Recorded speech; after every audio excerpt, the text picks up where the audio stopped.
What is going on, everybody? It is another edition of Mocking After Dark. I am your host, Gator J. You can find me at FantasyJ77. Tonight, we are mocking a half PPR tight end premium with IDP balance scoring. And joining me tonight, as always, my co-host, Kyle. You can find him at KZ1180.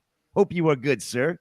We got my guy, Drew, at Drew3MR, joining us from the Fourth and Frames.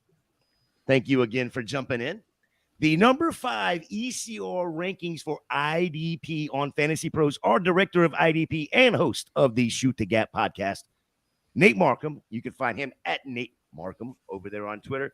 And the big boss is here again, making sure we're not going to get in trouble, do anything wrong, anything like that, because we invited Drew and Nate tonight. We had to have the boss come and check us out. Jorge B. Edwards over there on Twitter. Sorry, at Jorge B. Edwards over there on Twitter. Before we get into mocking tonight, just quick housekeeping. If this is the content that you are like, please hit that thumbs up, smash that subscribe button for us. We are this close to 600. And it's the easiest way to let us know that what we are giving you is what you want and what you need to dominate your fantasy leagues. Guys, it's time to mock. How are we doing tonight? We good? Great. Absolutely. Good. Jorge, real quick, Yes, give me a quick synopsis of when I say balance scoring for IDP. Sure. So more like, this is going to sound horrible, but like more like beginner IDP leagues are what we call tackle heavy, where there's more point value assigned to like a solo tackle or an assisted tackle. And you kind of drown out the value of other positions like defensive linemen. So what balance scoring is, and again, this is up to everybody in your leagues to decide what the point values are, but what matters is the ratios, right? Yes, you have to use some math, and math is your friend.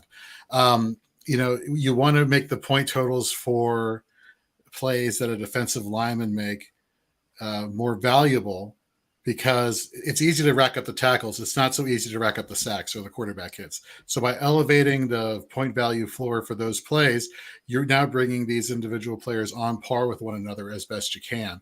And so that's kind of how we're approaching our IDP content here, as well as in this mock draft, which I believe is our first IDP mocking after dark of the season. It is. I know Nate we are planning to do a IDP only, if I'm not mistaken, Nate, if that's correct. Later on, we almost got that set up a week or so ago. Had a little bit of scheduling conflict, but we will definitely be doing a strictly IDP for those out there as well. I'm going to go ahead and click this start draft. Chris Battistow is on the clock at that 101 spot there. So I'm going to go ahead and click the start draft here and get that going. Thank you for breaking that down. Nate, did Jorge miss anything that we need to know about with the balanced IDP scoring? No. As far as explaining on why to do it, it's pretty much exactly like I said. There's certain players that you want to make the player pool wider. The last thing you want to do is make the player pool of IDP so narrow in scope that you have your, as you mentioned, tackle heavy linebackers, and then everybody else is kind of, I don't say useless, but it's supposed to be fun. And if you're getting 4 points out of a player, I'll use a weird Josh Uche from New England. Last year, he had 11.5 sacks. You would think, man, that is fantasy gold. Well, if you're in a tackle heavy format, he had 27 total tackles last year. That's, you need to balance that by saying the sack is worth more. Now, it's fluky, but it also gives more people, at least more players to choose from. All right, Nate, you are on the clock with 20 seconds. Yep. Yeah, I am just, with Jefferson and Chase. Oh, McCaffrey, all reliable. I know it's boring, but we've done so many of these mocks that it's cute to wait on running backs sometimes, but all the cute late round running backs that we were all waiting on now are starting to creep into the earlier, and I'm not getting a chance to get those same guys. Well, and I was going to ask this question, Drew. You were just on the clock. You took Jamar Chase there, so I'm going to send this question to you. With it being a half point PPR, even with tight end premium, we're not doing the Scott Fishbowl tight end premium, but the with half PPR, does that you took Chase there? Doesn't it bring up the value of the running back a little bit, or is just Chase is just that number 2 wide receiver overall, and that's just the end of the story there at 1-2? So I would say half PPR does make the running back a little bit more interesting, but for me, really, it's more so the fact that this is a 3 receiver league is what makes me pull the trigger on Jamar Chase there. Honestly, my favorite spot, what I figured out in redraft leagues, is where you're picking at. I would have went with somebody else, but it's a homer pick. But I figured out that really, as far as the case for the 101, I would be perfectly fine if I was able to get Jefferson, Chase, McCaffrey, or Cooper Kupp. I've got those 3 receivers in a tier by themselves at that position, and then I've got CMC in a tier by himself at the running back position. So in a 1 quarterback redraft league, ideally I can just set it to 104 and just take whichever one, which will likely end up being Cooper Kupp more often than not, whichever one of those 4 falls to me, and just take what's left over. But whenever I went to jump in this mock, you were already at the 104, so I took the 102 instead. But yeah, the starting 3 receivers play a little bit more of a part in me going Chase over McCaffrey than the scoring itself. Yeah, and I'm glad you brought that up because that's one thing that I missed out on. This is a single quarterback. We are doing 1 quarterback, 2 running backs, 3 wide receivers, 1 tight end, 1 flex, and then we have 2 defensive line, 3 linebackers, 2 defensive backs, and I believe we're doing 5 bench spots for a total of 20 rounds. So I'm glad you brought up the and Les. Here we go, Les with an auto pick. Oh, Lester, you better get your ass in here. But okay, so we just had that question up there from Chalupa Batman right there. Should Kupp be considered the 101 more often? It feels like we are so quick to just say he's the wide receiver 3. And I already know Drew's going to say yes. So, Kyle, should we be considering Kupp as the 101 more often? No, I can't trust Matthew Stafford to be the 1-1 for Cooper Kupp. Plus, Cooper Kupp's coming off, his own little injury. That's insane. 1-1 for Cooper Kupp. Even Drew wouldn't do that. I absolutely would consider it. I mean, he was. Oh, you would. He was the wide receiver 1 2 years ago, and then last year before he got injured, he was on pace to break all the records he set the year before that. He was the wide receiver 1 on a points per game basis last year too, and they upgraded their offensive line this year. I don't think the injuries are going to linger, and I've never been one to try to predict what injuries are going to happen moving forward. And so I've got no problem if somebody wants to go Kupp 101. He's my 103 right now, but I have no problem with it though. I'll take JJ all day, every day. 99 out of 100. Maybe that one would be Chase. Jorge, you're coming up on the clock here in 2 picks. Send this question to you. When do IDPs tend to get drafted? Is it kind of like taking a kicker in an all offensive league with kickers? Definitely not like taking a kicker. So again, it goes back to whether there are 3 main types of scoring settings, right? And you can adjust the numbers to fit however you want. There's balance, which is how we're approaching it. There is tackle heavy, and then there is big play. So for this particular type of format for balanced IDP, you don't want to wait. You want to get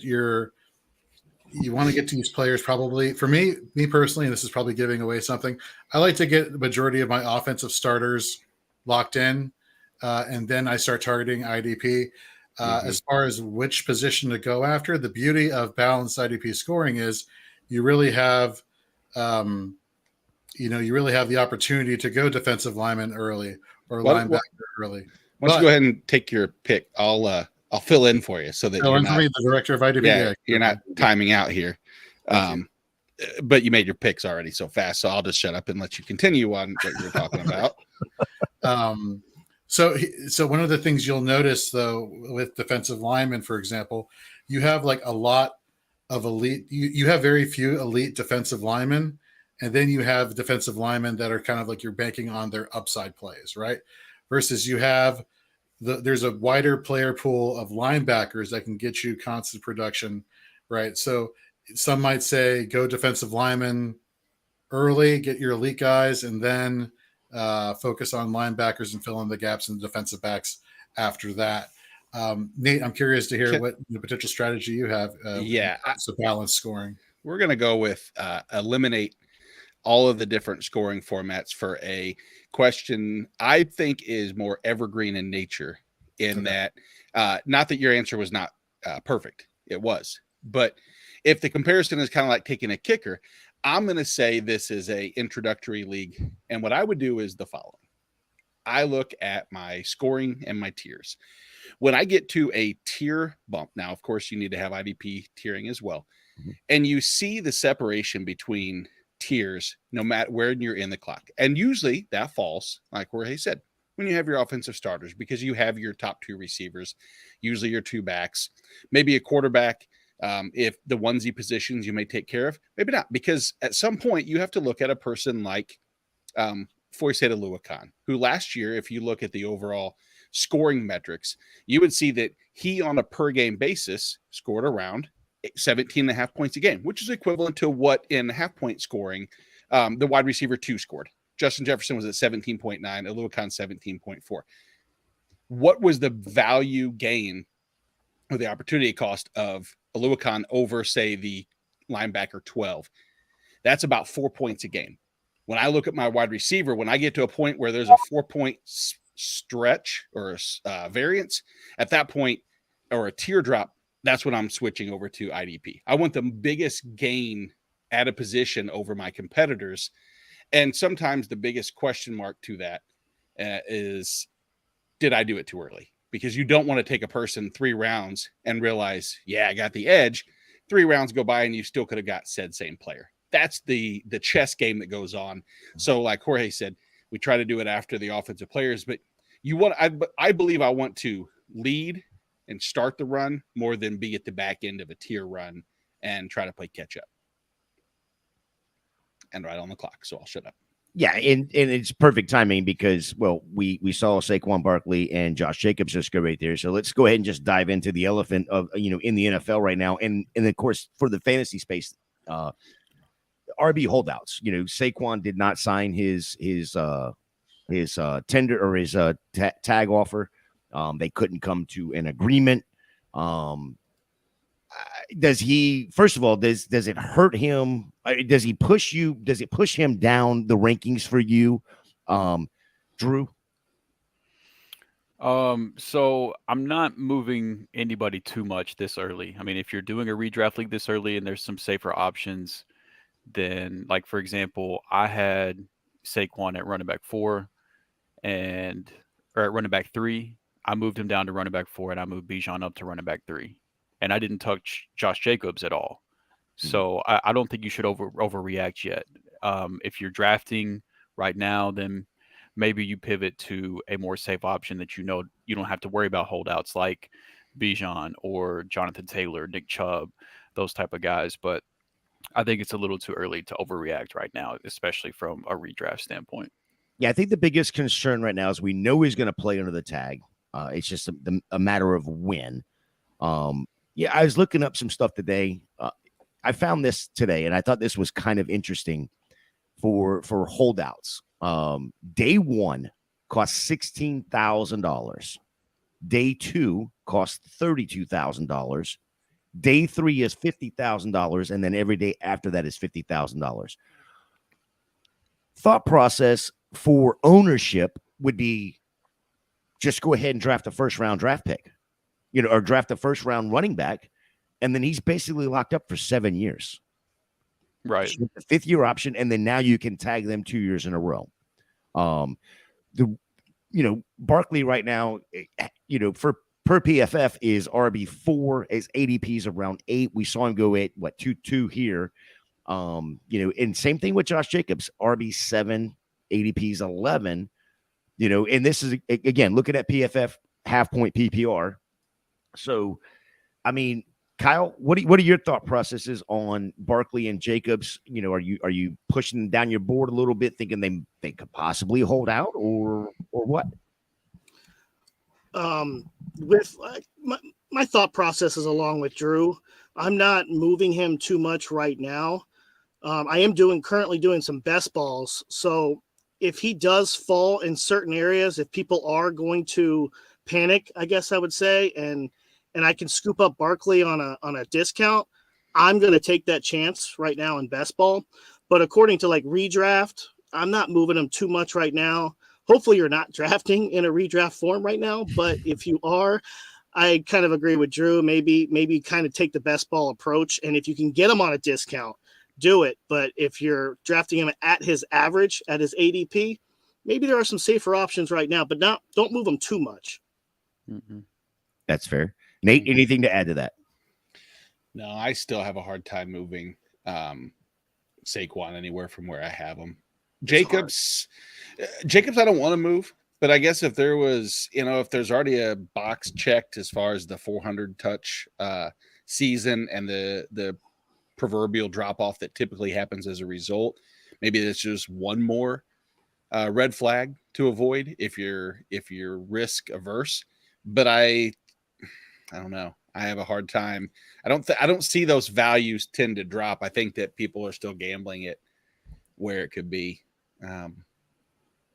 I do love some of the opportunity that you have in, like, we had Drew Davenport on for an auction league, and I will say auction values of those type of players usually are better values than redraft values, because you're looking at a person at a spot, and the person shouldn't drop past an area in the draft. Whereas with auction, spending actual money feels like it's like buying a something online that you're not sure if it's going to fit, but you can't return it. It's like, oh man, I don't know if that. I'm a medium in most clothes, if you guys haven't noticed. So if I go that medium size, we'll be in trouble. Well, just to give you a heads up, you go along the same thought process you were just talking right there. Both Barkley and Jacobs, as of today, in auction leagues, are averaging $41 per. So $42 for Saquon, $40 for Josh Jacobs there, and that's again according to PFF. So, Jorge, coming back to you at this 312, you have Nick Chubb's, CeeDee Lamb right now. A couple quarterbacks off the board with Patrick Mahomes, Jalen Hurts, Josh Allen, Joe Burrow.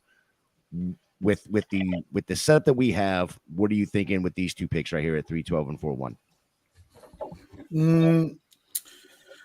I think I'm going to take advantage of the tight end premium nature, and I think I'm going to go TJ Hawkinson a little bit early. I want to wait on wide receivers. I'm not too thrilled. I get Debo's upside, but I have reasons that I'll explain hopefully later. So I go Hawkinson with the PPR there. With running back situation, I'm going all in on Jahmyr Gibbs. I know he's a rookie. I just feel like they drafted him early for a reason. There's a reason why they're comping him to Alvin Kamara. Minus, battery charges, but notwithstanding, he's just a talented player who should get a bulk of the receiving workload, and for a half PPR, that obviously helps, and of course for the rushing upside as well. Yeah, I'm glad you brought up. Even though he's still available, I believe. Yes or no, Kamara? Oh yeah, he's definitely still available. Yeah, he's still available. So we like Nate brought up, you had Drew on for Fourth and Frames this past week or last week, and y'all talked about the Kamara stuff, and it sounded pretty good. Drew, give me a quick update on what he had to say about that. Yeah, I mean, basically, it seems like the suspension should be a minimal one. So as far as you're worried about him missing games, I don't think it should be anything drastic. Now, what you want to make of the actual situation in the running back room is a whole different story. I mean, it just came out today that Kendre Miller, which I don't think this would really be that surprising because he was nursing an injury during the draft process as well, which is the only reason I feel like he fell as far as he did in the NFL draft. But Kendre Miller is starting out with an injury designation. He's going to be basically just rehabbing his injury at the start of camp. He's not going to be practicing with the team. And then you've got Jamal Williams and his 45 touchdowns that he scored last year coming over from Detroit. The backfield's a little bit more crowded this year. So if Kamara does miss time, that leaves some openings for other guys to possibly make their mark, and maybe the backfield isn't as clear by the time Kamara comes back. And then now touchdowns are a fluky stat; they're hard to predict, but his touchdowns have been trending down the last couple of years as well. So the Saints backfield is one that I have not enjoyed trying to project up to this point. Yeah, I'm glad you brought up the Kendra Miller, being put up on the pup list. The thing with the pup list right now is they can activate him anytime between now and the start of the season. Nate, you're one of your favorite players was put on the pup list today in Pacheco. So, I mean, I don't put much into it right now. I mean, you have the injuries, for whatever reason. They're doing calisthenics, they're doing cardio, whatever. You're going to twist the knee, twist an ankle, be on the safe side kind of a thing. I just thought it was interesting with Kamara, possibly missing 4, 6, however many games. We don't know what the suspension is going to be, but then turn right around today and had Miller put on there as well. Does that add any value to you, Nate, for Williams? I mean, I think it has to increase value, at least on the intermediate side. What's the ADP jump going to be? I don't know that answer off the top of my head, but I can tell you what it probably will do is it'll insulate a ceiling for him, or a floor, I mean, because he's going to have to see an increased workload. I think it's almost impossible to think that he won't. There's just not enough positive names in that running back room they're going to rely on.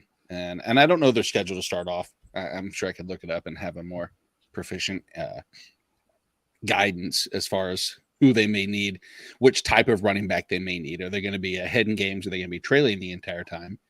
Chances are they'll probably be trailing. Sorry, Derek Carr. Well, the only thing I know about their schedule, because Chris keeps telling us every chance he gets that they play 13 of their 17 games are in the dome. So that would mean that one of them is Tampa, one of them is Carolina.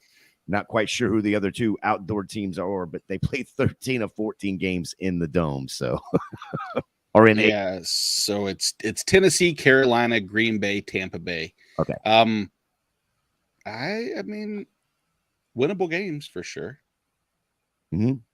But yeah, so to answer your question, yes. Do I still want to draft a ton of Jamal Williams? Probably not myself, just based on I usually have that occupied by then.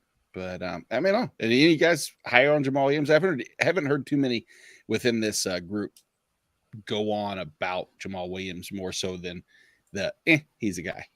Yeah, I think the two people that are, at least with fantasy and frames anyway, that are high on them, we don't allow on shows like this because it'll be a Jamal Williams episode. Thank you, Nate, for sniping me right there. Damn it. You're welcome. I think Kyle may have something to say about that. Just nudge. Kyle, are you over here cringing as I'm trying to discount Jamal Williams? It's hard to say, like, if I'm high on Jamal Williams, but at his average draft position, I do love him. He's a goal line freak. That's actually what New Orleans lacked in was red zone offense, and I think Jamal Williams actually brings that strength to that offense. And if they can get to the red zone, he's going to punch it in and score you touchdowns. He did that last year. A lot of people think that, it's just he scored 17 touchdowns. He'll never do it again. I'm not saying he'll have 17, but double-digit touchdowns on a Saints offense in the red zone, yeah, I think he can do it. And his average draft position in the 9th round, I'm taking all of that I can get. Hang on. Not to mention an Alvin Kamara, like, possible suspension, and then he's going to get maybe 3-4 games of RB1, 3 down back. Yeah. Hang on one second. Hello? Well, here we go. I'm fired. It's Taysom. Taysom Hill. Taysom Hill wants to talk to you. There's your red zone. There's your red zone quarterback, linebacker. Tight end. Everything. You might see a little bit of that, but I think the Saints even said you're not going to see that like you think you are, Gator. Yeah, who paid for that phone call? Sean Payton's not even there. How's he calling collect with no money? From Denver. That was definitely not collect. Sean Payton in Denver calling collect via New Orleans. Where are you at here? Where are you coming up, Kyle? You're on the clock here next. Bijan Robinson, Antonio, or Amon-Ra St. Brown, Keenan Allen, George Kittle. Thought process right now. Right now, I'm kind of looking at maybe best player available. Going into this, though, with having to start 3 wide receivers, my goal was to have 3 in the top 25 at wide receiver or get 3 1,000-yard receivers, which I'm on the right pace here with Amon-Ra, Keenan Allen. He could be 1,000 if he can stay healthy. That is the question. So my goal was to get 3 of them. I'm looking at it right now as I'm on the clock, and I don't have a lot of confidence in that. So, oh man, I might have to pivot to running back here with 20 seconds left. I was really hoping to get my 3rd receiver, but I just don't know if anybody there is going to be a 1,000-yard receiver. I'm not fully confident in that. So, saw that Jamal Williams talk at smartass. I know I hate this pick, but I'm going to go Dalvin Cook right here. I know how you guys feel about that too. I just feel like he's going to land in a spot that he's going to fit really well in, and I'm just going to roll the dice on Dalvin Cook because I know he's going to be somewhere, and he should go to where he thinks he's going to succeed at. Well, Jorge, you're on the clock for 2 right here, so I'm going to send this question over to Nate. We just had our first IDP player, Nick Bolton, come on board at 5'10". Yep. And it went to Hollywood, IDP guy with you on Shoot the Gap. Thought process, is at the right spot to take him? Is, we're doing the balance scoring. Is there somebody that's going to fall after him that fantasy wise would be more valuable?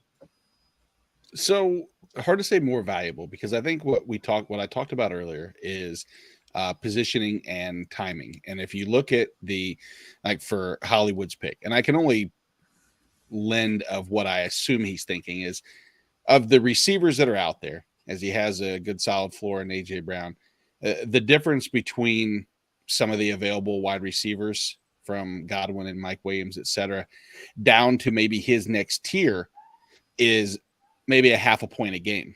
Well, Nick Bolton is, in my opinion, a clear top 3 overall, which could be by the time a person comes back around and takes the replacement cost, if you will, of Nick Bolton versus the LB12. It's about a 4 point per game swing. And so I think he's trying to make up the gain here. And I'll be interested to see if he doubles up on IDP and what the approach is, because that's always the tricky one. And so he did.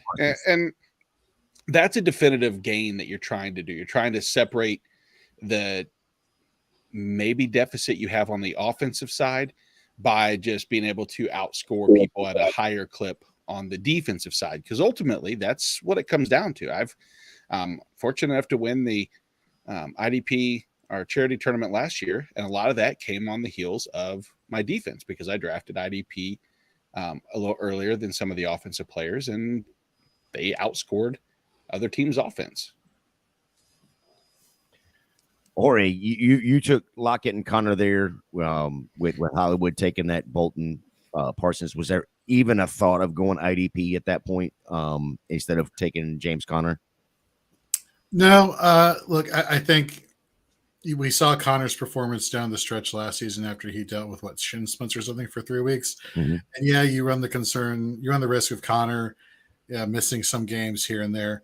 But the volume has to be on his side. Kyler Murray, he says he'll be ready for week 1. Will he really be? I feel like this Cardinals team is, a shit show, and it's basically going to come down to tanking for Caleb Williams or Drake May, and let's play it safe and keep the ball in James Conner's hand. And let's not forget, James Conner is a capable receiving back for being somebody of his size, so he has the potential to put up those big games and has shown that when he is healthy, he can get that consistency. So for my flex, I'm not hating it there, but I was thinking quarterback. My guy just went off the board. I was thinking going Justin Herbert, but at this point, I feel like I can wait and just get somebody later that has equal upside for lesser ADP cost. But yeah, I was not thinking IDP at this point. Okay. And then Kyle goes and takes our guy, Brandon Ayuk there. Thanks for the for the love. You and Nate are showing me so much love tonight. Just sniping my guys left and right. Well, I did say I'm looking for a 1,000-yard receiver, and he did it last year. Yeah, and he's probably going to do it again this year. I'm going to take a 1,000-yard receiver because I do believe Kyler Murray will be back. After seeing some reports, I think he will be back week 2 at the latest, maybe week 1. When you look at what Joe Burrow's injury was, it's pretty much the same thing that Kyler Murray had, clean. There was no other ligament tears or anything like that. I think he's going to be back, and I with D-Hop not being there, Marquise Brown is going to be that one. Just my quick opinion there. Nate, you're on the clock. 28 seconds to go. Yeah. So what I'm really thinking is I have 2 receivers that I would like to go after. I would feel comfortable if one landed, but Drew knows in the Scott Fishbowl league that we drafted against each other, I missed out on this particular receiver, and I'm higher essentially for a floor because I need some stability when I take 2 onesie positions. I'm going to go with the baseline, just total target monster that I think Deontay is going to turn into. I think that we'll see him be back in that, wide receiver 16 draftable range, 16 to 24 next year. Not scared of the 0 touchdowns from last year? No, I think I would be scared if you told me that he was going to have 0 touchdowns this year. But last I knew is they don't score. If they scored on last year's settings, then I am definitely in trouble with that. But luckily they don't. And look at Chris Battister. He led the team in red zone targets. Yeah, every positive. He had 11 or something crazy. Oh yeah, he did. You're right. It was some asinine number. Just everything leans towards being an off season that should rebound into, with all things considered, elite production. Hopefully Kenny Pickett takes that next step. Of course, that's my dilemma. All right, Drew, you were on the clock right here. Thought process, you just took Chris Godwin. Where are we going? And then I want to send it to Jorge from after you, since he's going to have a minute or so. Yeah, I was thinking about quarterback, but honestly, once Herbert went off the board, that was the last guy I was willing to pay up on. And truthfully, if it's a 1 quarterback league, I really don't like taking a tight end and a quarterback within the first 6-7 rounds. I prefer to stream at least one of them, with this being tight end premium. It's going to end up being quarterback that I stream. So I'm going to take a rookie wide receiver that I think is in for a ton of volume, a ton of targets. And Minnesota's defense, I don't expect it to be very good. Adam Thielen and Justin Jefferson, they were at the top in terms of routes run last year. I think Jordan Addison slips right in where Adam Thielen left off, and I think that he's an upgrade of what we got from Adam Thielen last year. So I think that he's in for a very big rookie year. All right, Jorge, the floor is yours. So Sleeper doesn't do a great job of sorting or helping you see the relevant IDPs when you do a half PPR mock, or you set up your leagues for half PPR, full PPR, whatever the offensive scoring thing is. So for those who are participating in the mock right now that are new to IDP and are seeing some names that you definitely have never heard of, a way to get around that is to really just sort by sacks and tackles. That's going to jump to the top of your queue, the relevant players that you want to be looking at.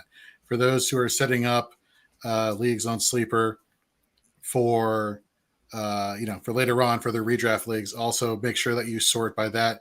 If you choose IDP as your league setting, Sleeper again does a poor job of this, and I've reached out to them many times. I've DM'd them many times. I've gotten the same response back many times that it's not our priority. Which screw you for that. If you select IDP as your type of league format, what will happen is the ADP for that will be a Superflex ADP.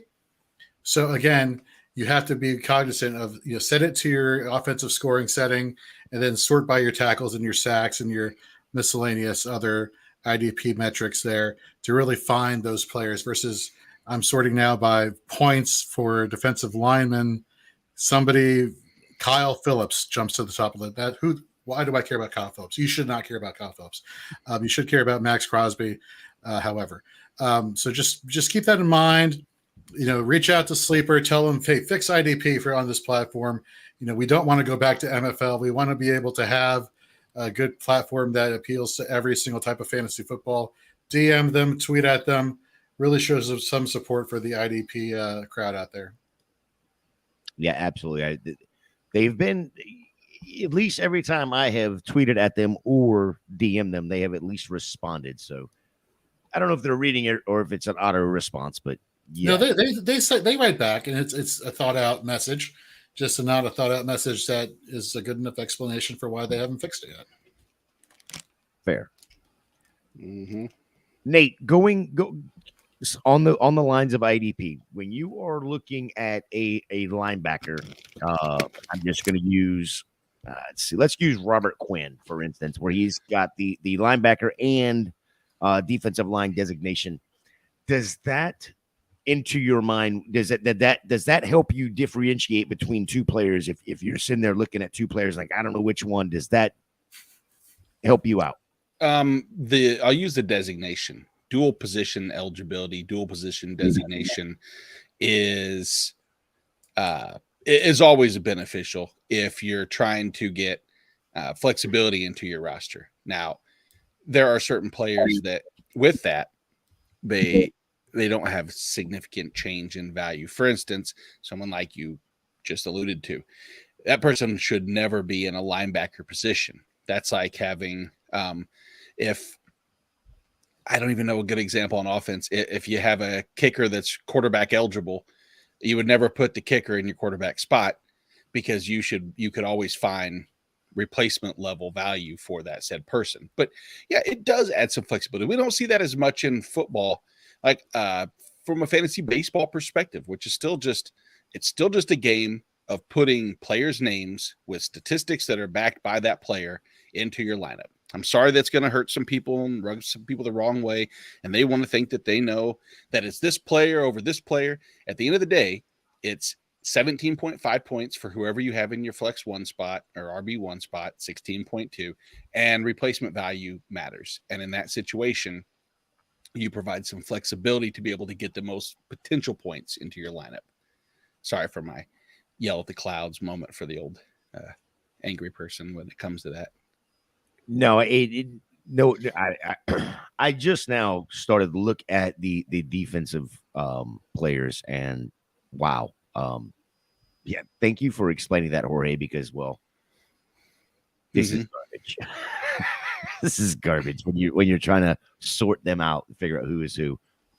Oh, if I will give you advice, if you have sleeper drafts with IDP, go to fantasyandframes.com, go to our rankings page, and then print off our rankings and have that in front of you, and then cross those players off as you go down. And then just go to the left here to find player and go blah, blah, blah, type in the name.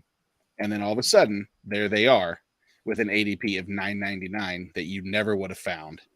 And I'll make my next pick and I'll explain who that person is. That, again, if there was one reason, this is an atrocity. That's the biggest word I could think of. That's a 13 points in Scrabble, in case you're wondering. 13 points in Scrabble. Awesome. All right, so D-Hop went 2 rounds ago, 5-5, or 3 rounds ago now, 5-5. Treylon Burks at 8-3. So I wanted to bring up the D-Hop thing to the Titans. And so, Kyle, what do you expect his fantasy impact to be on a per-game basis? And his seven catches per game would be a total of like 119, 120 targets. 120 catches for the year. Is that too much to expect from DeAndre Hopkins there in Tennessee? I think Tennessee is still going to be a run-heavy football team, but he is the wide receiver 1, and he is DeAndre Hopkins. We all know what he can do. I think he's going to be targeted, maybe not as much as he was in Arizona. I don't know it off by hand. Was it like 160 targets in Arizona? Maybe less than that, maybe somewhere around there. I don't think he's going to have that much in Tennessee, but definitely in the 120, 125 range. I'd give him he's going to come down with 6 catches a game for sure. All right, Nate. Mhm. What do you expect from him this year? Is 120 too much to expect from him with the quarterback questions that they have, whether it be Tannehill or they decide to bring in the rookie? No, I think that he'll be heavily targeted. I think that when people are looking at target share, the target share on a team that's going to be primarily pass or run heavy, we know is going to be diminished. But I think it just kills, and it sucks so bad. Burks. I mean, it kills Treylon Burks. It kills Chig, probably, Yeah, it does. if not more as much. And Drew will tell you there was depression on my end when I was driving him to the airport, and he gave me the good news that Hopkins signed there. And so then I made him walk to the airport the rest of the way. Luckily, he made it in time to get to the show here. But it was, man, it's just a killer. You have to just I don't think there's any situation where Treylon's going to return 8th round value without an injury to DeAndre Hopkins now. I mean, we want to still take him because the upside was there, but it's just that dollar lost all its value, unfortunately.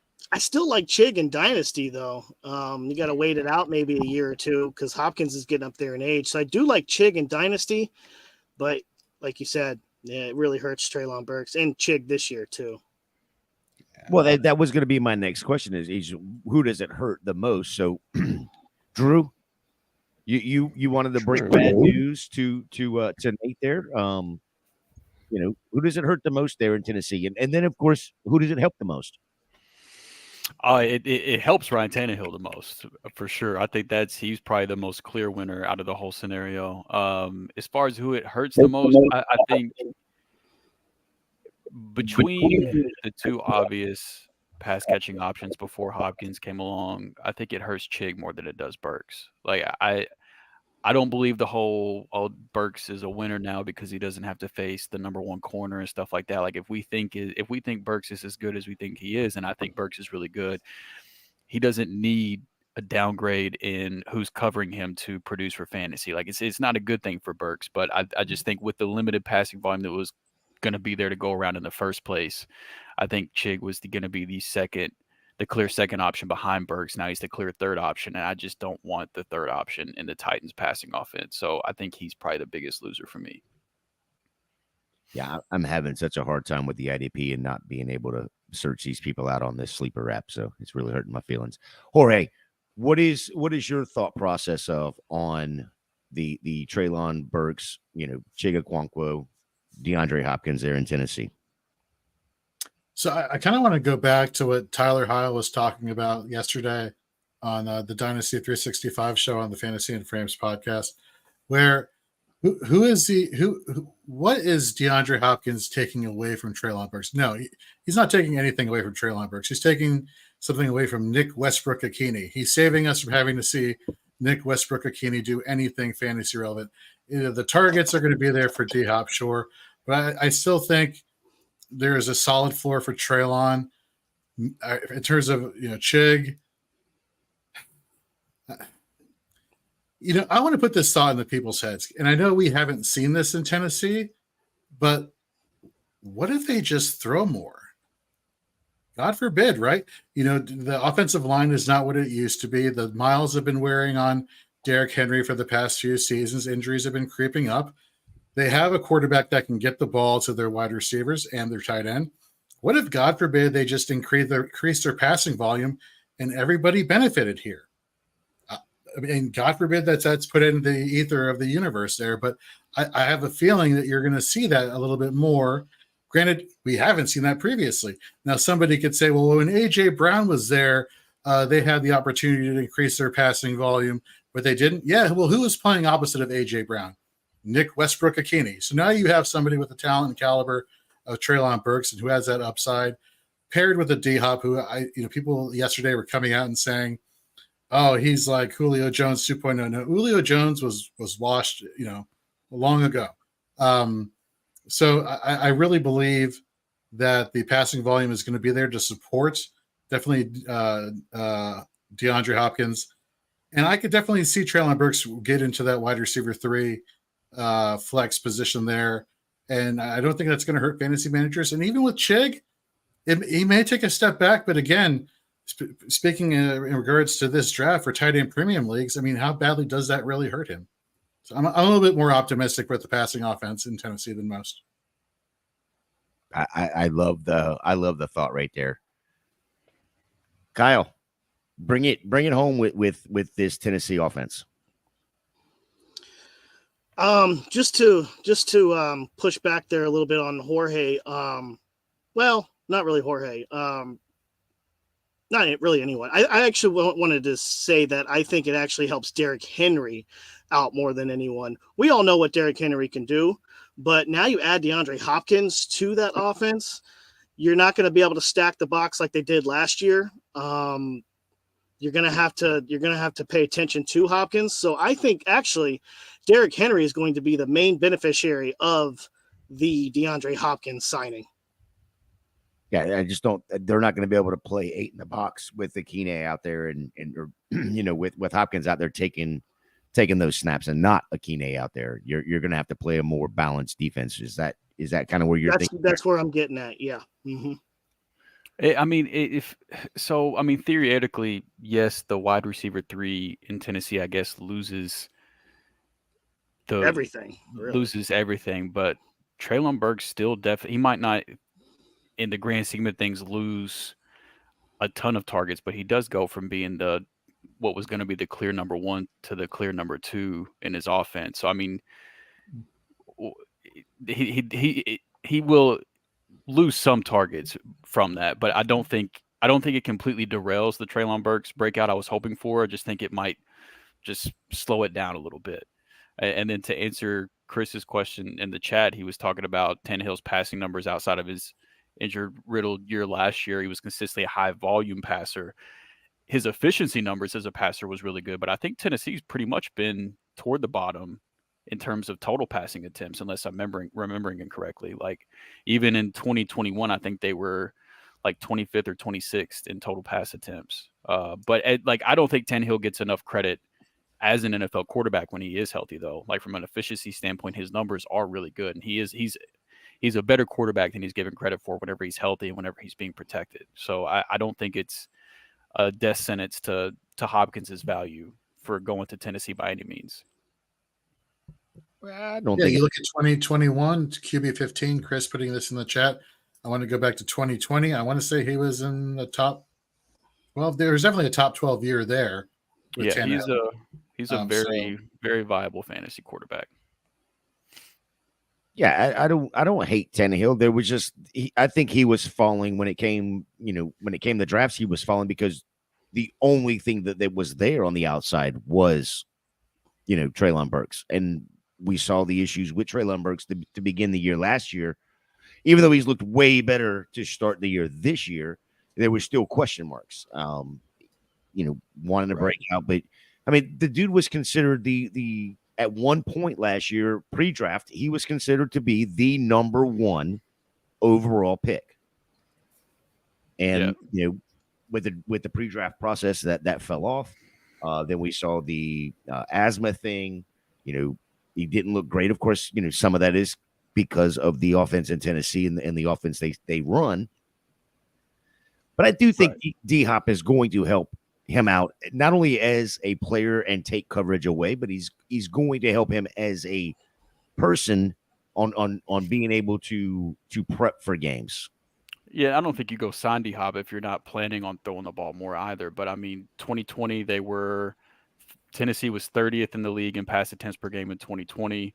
In 2021, they were 26th in pass attempts per game. So, and that I'm not even going to look at 2022 because of the injuries of Tannehill and things like that. And whenever you lose your starting quarterback, of course, you're not going to throw the ball as much. But I think that's the biggest concern for me is just that even though they might still throw more, it could be really tough on a week-to-week basis. Mm-hmm. All right, Nate, let's get off the offense. We've had a run on defensive linemen right here with Hutchinson, Payne, and Karlofskis. What are you thinking right here at this 10-10? thinking I should have waited, maybe not had addressed 3 straight IDP with the like. It's not that I question anybody else's depth, but I would like to believe that I would have an advantage of some of the depth pieces to be able to put together. But I wanted to make a fair mock that I think the majority would. I'm not trying to prey on, my knowledge of being able to go 4 linebackers deep than most. And what it's done is it's made my receiving core pretty weak. Mm-hmm. And I'm not thrilled to get Brandon Cooks. I'm hoping for the upside in IDP on the team as a whole to offset the limited ceiling that I have with my receivers. Not that T. Higgins is bad, not that Deontay Johnson's bad or Brandon Cooks, but I'm looking at those 3 are just 2 of the 3 at least are target monsters, or had been at least, with touchdown limitations, I would say. And, hindsight's a mother effer. And yeah, would have been nice to have grabbed my 3 there, but you're seeing the depth at defensive line, and Jorge, I'll ask you this question as well, and I know it's a question we all get asked. One, how bad do you hate Chris for taking Matthew Judon right there? I hate him so badly right now, Chris. I know you do. I was going to take him just to make you pissed off. I figure you were going to try to do it to spite me. I never saw this coming from Chris Bad, yeah. So. Yeah, you don't. I mean, I don't take bad picks to spite people. That's just a bad decision. That's not a bad pick. That's a great pick, Matt Judon. Yeah, if you like spiting people with bad players. I'm kidding. No, Matthew Judon is actually really good. Very undervalued. IDP listeners out there, if you have a chance, Judon, even though his context, another crappy thing about sleeper sometimes is you see him and they give just linebacker designation.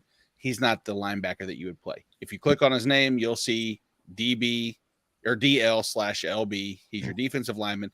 And for a person who has, 2 straight years of elite level production, he's worth it. And then the best part is that he times out on Njoku because he was doing celebratory, I would say probably cartwheels in making you mad. And then Drew takes shitty ass Fred Warner. Watch this, Drew. Hey, here's my IDP little note for everybody. Take Fred Warner and get 0 LB1 production out of any single week, or take his teammate Dre Greenlaw and get an actual LB1 later. The funny thing is I was actually using your rankings, but I glanced over and I just skipped over Greenlaw's name, and Fred Warner was the next one I saw. So if I would have taken more time and read more closely, I would have seen that Greenlaw was ahead of him, and I would have taken him instead. But I'd have been pretty pissed for my last 4 picks. Yeah, was. And I can tell you that you took Bobby Wagner and Devin White, where I took TJ Watt was going to be Bobby Wagner, but I thought, you know what? I could use the advantage of the defensive line eligibility of TJ Watt and hopefully get CJ Mosley or Bobby Wagner, because you guys at the end, it's hard to navigate.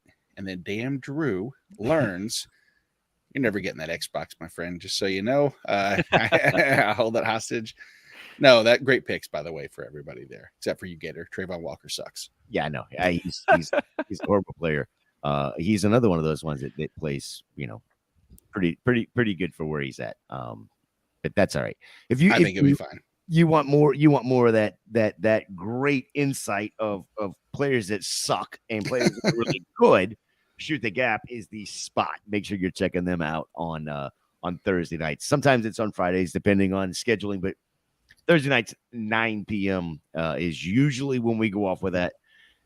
And I know I said it earlier, but we have the number 5 overall IDP ranker according to ECR, Fantasy Pros ECR from last year, and then of course our very own Jorge throwing down with Hollywood, who is drafting with us. What do you think of Jorge? Tell me what do you think of Hollywood's draft with the?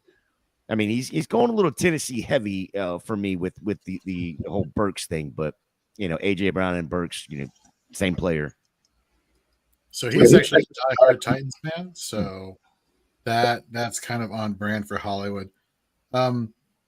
It's one of those things where, Nate, you were talking about with your roster how you're hoping linebacker as a whole is going to offset wide receiver. Well, I think he's hoping linebacker is going to help offset running back. Maybe he'll go for some pass catching backs later on in the draft. Well, no, he just went AJ Dillon, so he's addressing that need there. So never mind what I was about to say. But we're looking at who comes after Mike Williams here. We have Pickens, we have Dotson, Burks, Kadarius Toney. All right, I don't have a problem with. Yeah, that's such a tough one. Maybe I would take Dotson and Pickens over Mike Williams, but overall, I'm not hating his draft per se. I just feel like there's a lot of jumping back and forth. I think what he's trying to do is he's trying to like hit like a viable like starter in each roster position, and then going back and filling the gaps versus just like honing in on one particular group of players and then going on to the next one is what I see there with Hollywood. Yeah, the IDP side of things, that's why I send it to you guys, because when I see him bounce back and forth, I'm like, is that the right pick? Is it too early? I want to make sure that when I'm going to draft in my IDP leagues, I'm not taking a Josie Jewell, who I really, really like, over, a player, Kenneth Walker, Mike Williams, Traylon Burks, making sure I'm in the right range there. Well, it goes, Gator, it goes. I think that it will go back to trust in your rankings and what your proverbial rankings, how that equates to points, and use that tier. And when you get to the bottom of a tier, like if you would mention Kenneth Walker, if Kenneth Walker is the top of the next tier of the specific tier you're in, of course, take Kenneth Walker over an IDP spot. But if you're hovering towards the bottom of one specific tier and it's about to fall off to the next one, and you could grab an elite IDP tier 1 asset, that's when I'm comfortable making that move. The hardest thing is determining, what others are going to do. Are the others going to zig when you zag? That's hard to say. Yeah, and that's kind of where I'm at. Is because see, Hollywood now is going to make me mad. I thought Colts would get back to me. So there goes my whole tight end thought process. Now I'm gonna have to go get somebody like Tyler Higbee or something like that. That's really going to hurt my feelings. True. Couldn't be me. You would take Tyler Higbee. I like Tyler Higbee. I'm just shining light on the fact that I was able to grab Mark Andrews at what I felt like it was a good spot. But no, I mean, as far as, let me look at, so Chig, he got pushed down. Dalton Kincaid, I don't like rookie tight ends. Cole Kmet, Greg Dulcich, Tyler Higbee, Gerald Everett. Actually, there's a few tight ends I'm still comfortable. Like I would, at this point, if it was me, not tell you what to do, but if it was me, I would probably double up at tight end. Not necessarily you have to do it back-to-back picks, but like I would probably try to get a safe option at tight end and then an upside shot. Like I don't want to throw out a bunch of names because there's still so many names on the board. But that at this point, if I don't have a tight end, that's how I'm approaching it. I'm going to try to find a safe option, and I'm going to throw a dart at an upside option as well. Kyle, you just chose Cortland Sutton there. What do you feel like right now, through 12 full picks or 12 rounds with you, what do you feel like is like your weakest spot right here on your team? Well, it's got to be defense because I only took one linebacker at this point.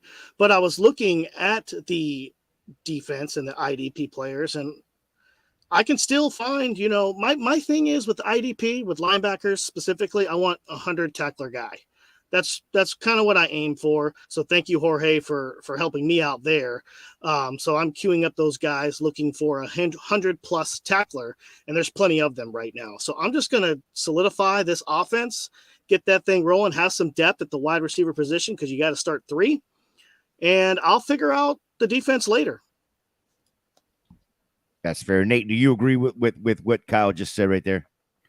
At this point, there's not a significant edge that I think that he could grab. I mean, when you're narrowing it, the scope to the 100 tackle guys, which is a pretty good floor play and it's not a negative. I'm not trying to sound that like a negative shot, but it does provide it's safety when you're waiting that late, because you don't have that established floor allowing you to shoot the moon for an upside pick. For instance, a person like Drew with Wagner, Devin White, and Fred Warner, his linebacking core is completely filled, and he has an opportunity maybe at defensive line to go for somebody that might be more of an upside play, and it's a fair approach. That's my approach when it comes to that.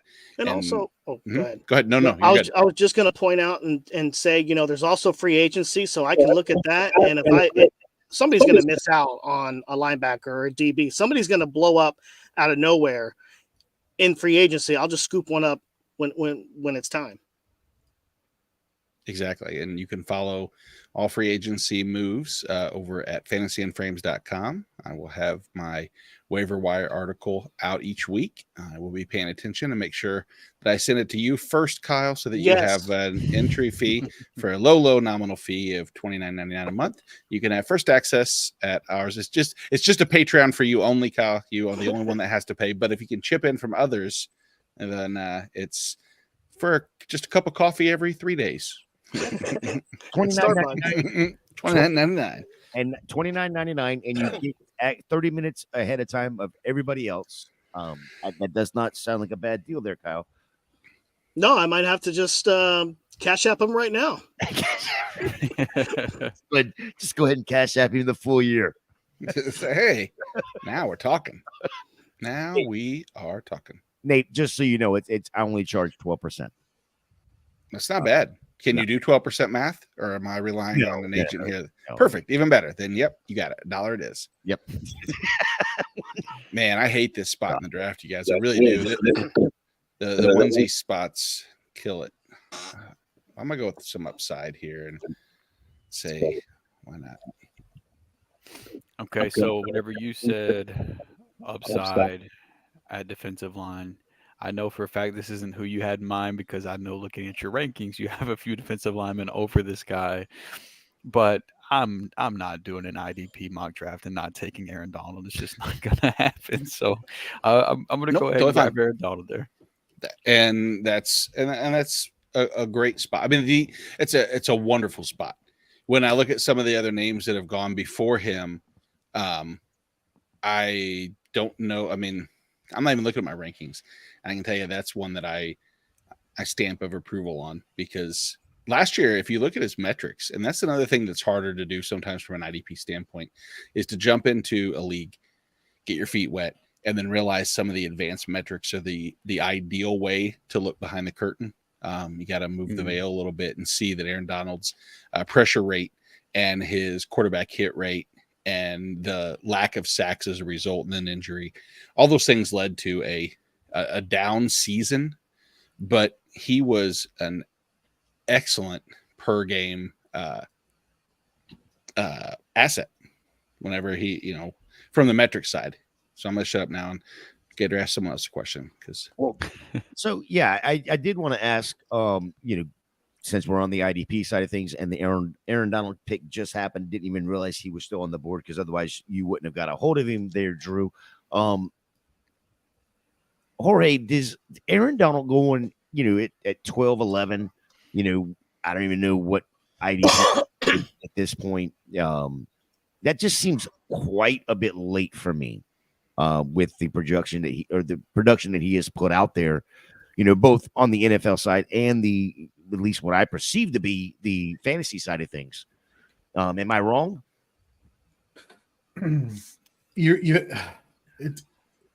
No, there are certain, so Aaron Donald's a defensive tackle, right? So normally, we hadn't seen in previous years defensive tackles be IDP gangbusters, right? But you have those standouts, like you have, because of the tackle floor and then obviously the sack upside, like you have the Aaron Donalds, you have the DeForest Buckners. You're starting to see that develop with Christian Wilkins in terms of having a high tackle floor. So, I mean, and so on and so forth. Quentin Williams is another one who is, for IDP purposes, with defensive tackle. He would only be listed as a defensive lineman on Sleeper, but defensive tackle for the New York Jets, again, high tackle for massive fantasy production last year. So is it too late to see Aaron Donald here? No, there are a lot of good defensive tackle positions here. Could you have taken him a little bit earlier? I wouldn't have. I'd rather have the dual for my defensive lineman positions, and I think Nate was kind of talking about this earlier. I'd rather have those dual linebacker, defensive lineman eligible players there that can really bolster the tackle numbers as well as having the pressures and the sack upside there. Yeah, I guess where I was going with that, because we're doing the balance scoring here. Right. So with the upside or with the sack totals being basically what a touchdown would be, right? Right. Is that right? So you'd have a touchdown at 6, a sack would be at 6. Is that correct? Imbalanced, or am I?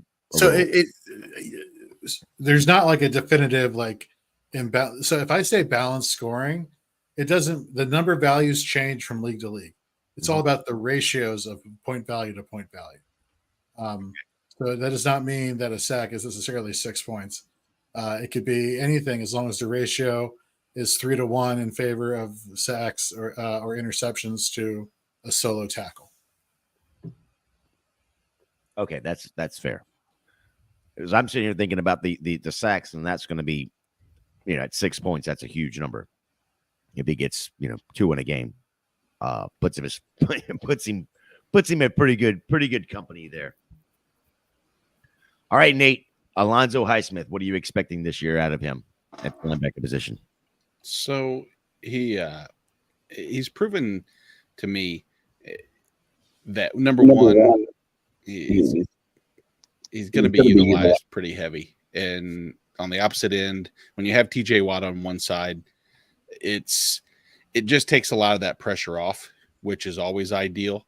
I'm not exactly real thrilled about Highsmith. I will say he's not my favorite player there, but I was okay with him. Sorry, I'm just trying to pull up another page here to look and see. I want to answer the question that I see on this side over here, because I think that as much as my Alex Highsmith with the Roberto question, yeah, go right ahead. Sure, because no one wants to hear me talk about Alex Highsmith. He's about as boring as it gets. But in this specific IDP format, how many points you get from defensive players for tackles, sacks, interceptions, etc. So I don't know if we have labeled it exclusively X, Y, and Z, like Jorge was alluding to earlier. But I think the one thing that we've talked about a little bit is that we actually took some time to go into and create our own scoring metric. Now, that has since I would love Jorge and I both, and I know Jorge spent a lot of blood, sweat, and tears perfecting it or getting it as close to perfect. And I think that it was a very viable scoring format. In this particular instance, we usually do, like 2-1 solo to assist tackle, I think is a fair metric to use. If I was picking it, Jorge, you tell me thumbs up, thumbs down. 4 points for a sack is kind of my go-to number there, I think is fair. And I think you're on mute, so I'll just keep talking for you. And so he agrees with me, which is great, as always. Yes. But continue. Continue where we were talking about. So it's funny you mentioned that.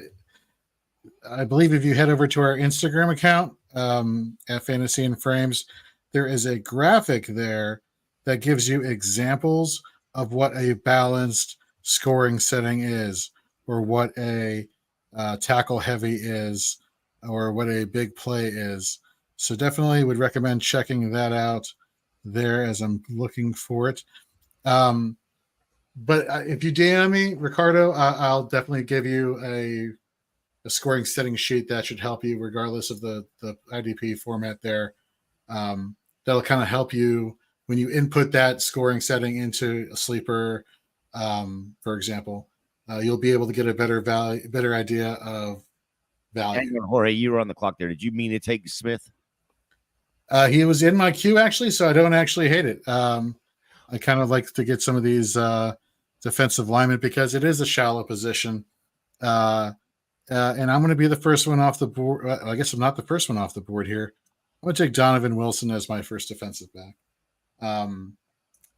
Let's see. We got another question here from Rasta. What's going on, Rasta? If new to IDP, I like to suggest looking at snap percentage of guys who don't come off the field for runner pass as an event. Yes, that is absolutely 100% correct. There, Rasta. Yeah, just real quick, going back to Ricardo there. Ricardo is in our sleeper chat. So, Ricardo, you can DM Jorge directly from there, or you can go over to Twitter and DM him there at Jorge B. Edwards, or you can go to the Twitter account for Fantasy and Frames and DM him there. Multiple ways to get a hold of him. He's not shy. That is for darn sure. Yeah. In fact, I'm about to put the balance score, about an example of balance scoring on the screen in a few seconds. Just give me a minute while I do that and somebody else talks so we don't have dead air. That'd be great. Yeah. So you actually took Donovan Wilson, and I want to address the defensive back position is by far one of the ones that if there's a little piece of evergreen information that we usually provide is usually the defensive back is one of the later and latter picks to fill out a roster. It's hard to find true game breakers and like elite players, the ones that have been so far. Jalen, I say Jalen Petrie, Derwin James, Minka, but I want to talk about less. If you're listening, this is not a knock against it, but here's a little sneak preview I have for L'Jarius Sneed. If I'm fading a player this year, L'Jarius Sneed is probably one of my biggest fades, and I think that it hurts because obviously being a Chiefs fan, but value in the majority of IDP leagues from a defensive back is indicative of really being near the line of scrimmage. Not for everybody. Some people, Minka, is center fielder, and he just has the playmaking ability to always provide that solid floor with the exceptional ceiling. L'Jarius Sneed, on the other hand, got the majority of his production when he played in the slot and was a more of a blitzing defensive back and playmaker. And I believe, if I'm not mistaken, there's a lot of conversation here. I'm not mistaken. I listen to it every day. They want to move L'Jarius Sneed to the outside more times than not and allow some of the rookies that had a chance to play in the slot a little bit more opportunities in their second year, moving Trent McDuffie around. That's what it sounds like to me, is that L'Jarius Sneed's main value, the provider of the majority of his upside, will be diminished this year. So Ricardo, first of all, thank you for the follow. I will DM you the graphic. I actually have the graphic ready to pull up. Do you mind if I quickly put this on here just as an example of what balance scoring would look like here? So this is an example of balanced IDP fantasy football scoring. And here, we like to talk about things from a half PPR perspective here at Fantasy and Frames. So in terms of like value, like if you were doing an IDP league on Sleeper with half PPR scoring, you see where the fantasy points per game averages kind of like where they rank position by position, both on offense and IDP. This does not take into account tight end premiums. This is just regular half PPR scoring for tight ends, which, they're becoming the bastard child of fantasy football, if not already. But, you look here, you got the solo tackles 1.5 to a sack. That's 4.5, interceptions 4.5. And again, this is just an example. You don't have to stick to these settings. It's about the ratios here that you're looking at. But I will, of course, send this to anybody who's interested, both for balanced, for tackle heavy, as well as for big play. No, and I love at the bottom of that where you have the quarterbacks over linebackers, over running backs, over wide receivers, over defensive line, over DB, over tight end. So that is that is probably a very helpful tool for anybody that wants to get a hold of that. Yeah, just go over to our Instagram account. We got all sorts of charts and graphics up there that help explain things a little bit more, not just for IDP, but on both sides of the ball. So, Yeah, if you haven't checked out Fantasy and Frames, the fantasyandframes.com, there is a lot of free information over there for you as well. Kyle, you haven't talked very much tonight. You over here, I'm focusing on this IDP situation here. I'm looking at guys. I'm reading about guys. I'm queuing some people up. So sorry about that, but yeah, I'm dialed in with you. All right. So what is your thought process right now? You've got what, 4 picks before you, 3 picks before you. You know, what are you thinking with this? What, round 15 pick here? I'm feeling pretty good about my offense. I have good receivers, good running backs.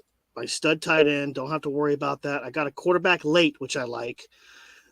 So I'm kind of shifting towards the defensive side now because pretty much everybody in front of me has picked up some IDP, so it's leaving some people open for me. So I'm going to cherry pick off of some IDPs that people have already, left out on the board for me since I've already scooped up my offense. So Okay. I'm thinking defense here. Okay. All right. You don't want to go position, give me a position that you're thinking. I'm thinking I'm going to go ahead and round out my linebacker core because I have 2 of them, and I'll get one more because you have to start 3 with this format that we're doing. So I'm going to go ahead and get my 3rd linebacker, I think, and still stay defense on the way back on the turn. Well, Jorge, you know what you got to do now in order to strike him. Well, hopefully Jorge doesn't really need defense because he's taken quite a bit. Yeah, but now it's just a point of sniping you, right? Sure. Taking away. Now it's, yes, He pick could do defense in order to play defense. That way you can't have them. Got to play to win the game. That's right. The game within the game. How much do you do that? I do it a good bit offensively. How much do you do that with the IDP side of things, Jorge? It doesn't. It blurs together for me. So it's not like I would say, oh, well, in a mixed offense IDP draft, well, let me be extra cautious. It's like, no, if I feel comfortable with my roster, then if I'm getting to my linebacker 4 or 5 or my defensive lineman, 4 or 5 or so on and so forth, 4 or 5 at any position, like if I wanted to have some fun and mess with some people, then sure. But earlier than that, no, I'm not messing around. Nate, I'm assuming you're thinking this along the same process there as Jorge. Yeah. I will say it's interesting, my rankings versus some of the players that are available. Always makes you wonder if I coulda, woulda, shoulda in certain spots, but I still feel like I got some good value. Player, you touched earlier about an interesting aspect of IDP is the dual eligibility of the defensive line linebacker. I took a player in Isaiah Simmons, who is the latter end of that, in that he's linebacker, defensive back eligible, and that for the position he's going to play, which we don't know, he's going to fill a role not the same as L'Jarius Sneed, but he's filling a spot on the field kind of similar to some of those guys where they're always around the ball. They're like the star defensive position. And I think that him as a defensive back gives me linebacker-esque type upside from a defensive back. That's significant because the LB, gosh, I'd actually pull it up and be able to tell you a little bit better, but usually your LB2 is outscoring or scoring the majority of your defensive back ones. Now, of course, you can format that. Jorge touched on something extremely important earlier. MFL scoring is unique in IDP, and this is the most frustrating thing in the world because this is what it requires to be, chef's kiss type perfect. You have to go in, you have to modify the defensive line to score X, it's like defensive line premium for tackles. It's like linebacker premium for sacks and defensive back premium for passes deflected and interceptions. Nobody, and I mean nobody, wants to join a league for the first time and have a rule page that's longer than the player page. And that's what happens. And it's what keeps a lot of people away. And I know that. And it's boring to do one specific scoring. That's why we try to keep it to those 3. And if you can modify each one, but man, it's hard to get it perfect. It really is. Jorge? Yeah. Good So, share. like for example, like there is for like a place like Sleeper, an app like Sleeper, you only have 3 positions, and so we call that 3 positional designations, right? 3 positions, 3 positional designations. Places like ESPN, for example, the ESPN app or MFL. Well, now you can do 5, positions, so you have 5 positional designations. So what does that mean? So defensive lineman, you can adjust your roster to say, well, I just don't want a general defensive lineman position where I could put in a defensive tackle or a defensive end. Now I have the option of requiring a defensive end or a defensive tackle. For defensive backs, well, instead of going back and forth and choosing to put in a cornerback or a safety as a defensive back, now you can require a specific cornerback or a safety. Linebackers are still linebackers. So it really depends on the platform, but I 100% agree with Nate. Like, I just wish a platform, Sleeper, would just finish it off and just make IDP a priority for the niche that we are, and just to make it functional and usable. Because I got to be honest with you, a lot of the old school IDPers out there, they swear by MFL. Oh, the customization, the ability, this and that. Like, I don't have all the time in the world, personally speaking, to sit in front of my computer all day and like deal with all the different rules and whatnot that Nate was just talking about, and settings and adjusting for this. Well, for a cornerback, it's 0.75 for a tackle, but for the safety, it's 0.37. Like, I don't have time for that. Give me my app, give me my phone, let me adjust on the fly. And so if there was an app that was able to do that, that would just make it so much simpler. So there are pros and cons, right? There are pros and cons to which platform you use. I'd rather deal with the minor inconvenience that a sleeper platform provides, than having to deal with the complexity of MFL. And that's just me. Yeah, I think that goes right back to what Nate was saying, is about, you don't want to sit there and read a rules or a scoring setting longer than the player page. Mm-hmm. So I agree. I didn't play that much on MFL, and the reason being is it's not necessarily that it's hard to it's hard to navigate for. And of course, they don't have their own app. So please, Sleeper, please, just asking for a friend, Nate. Yeah. Listen up, Sleeper. I get it. It's priorities of a site this large to manifest, offensive capabilities and then focus on IDP. I know they don't probably draw enough people in. So what we'll do is we will set up, each one of us here, 1,000 IDP leagues this season together. We're all doing it. Everybody's collectively doing it. We already got thumbs up. Kyle, you're first. And when you're done with your 1,000, then Drew does his 1,000, then Gator does his 1,000, Jorge does his. And then by the time it's up to me, it'll be the off season. I won't have to do it. But at that point, we will use our power, and then they will succumb to our rule changes. Or if they show up at the Fantasy Football Expo, we will just barrage their booth with people asking IDP questions. Or Fantasy and Frames can develop their own app that's specifically targeted towards bringing IDP and offense together. Hey, One of those options is a possibility. One's more likely than not going to happen, though. So I'll let you take your pick of which one that's not going to happen. But for now. Yeah, I wouldn't mind seeing the Sleeper come together as they do for the offensive side of things, where you have PPR, you have Dynasty, half point PPR in their settings for, when you're setting a league up, you could do those 3, tackle heavy, balanced, and I'm sorry, what was the third? Big play. Have those 3 as the basic settings for IDP.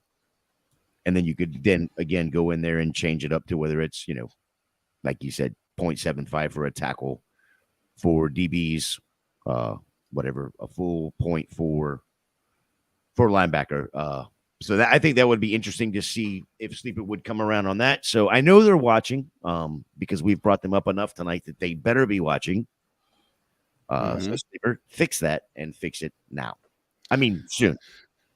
I don't know who. I gotta admit, this is first, and I am stumped. I don't know who Josh Black is for Chris, and I'm guessing it's probably an accident, or it's a person that plays for New Orleans, and he knows more about it than I do.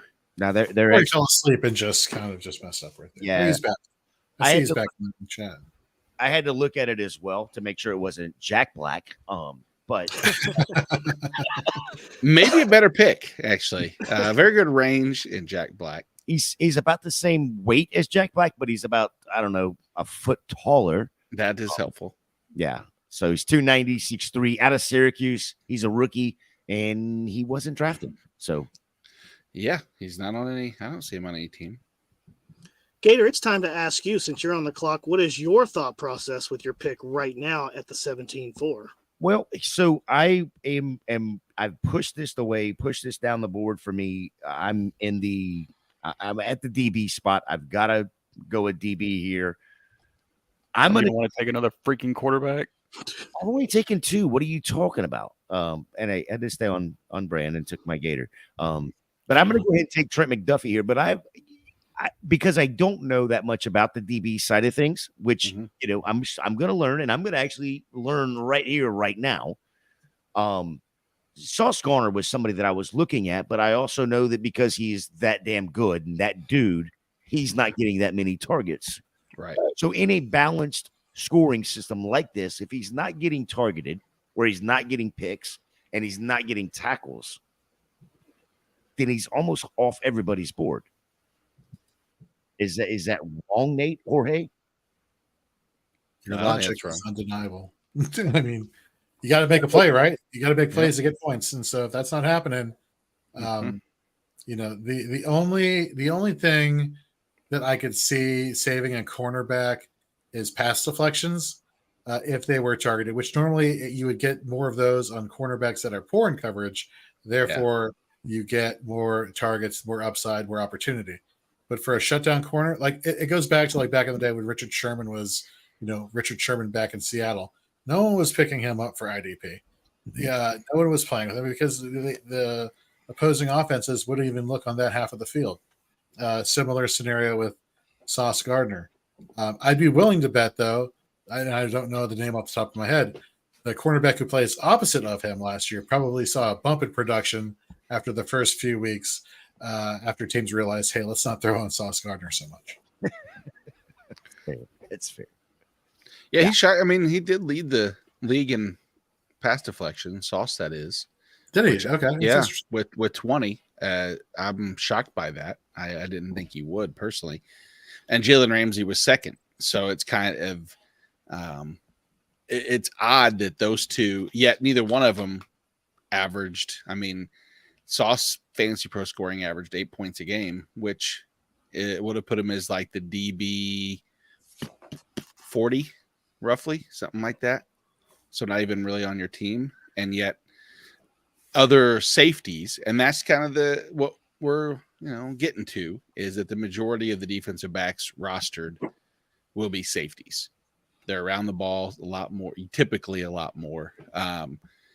Some of the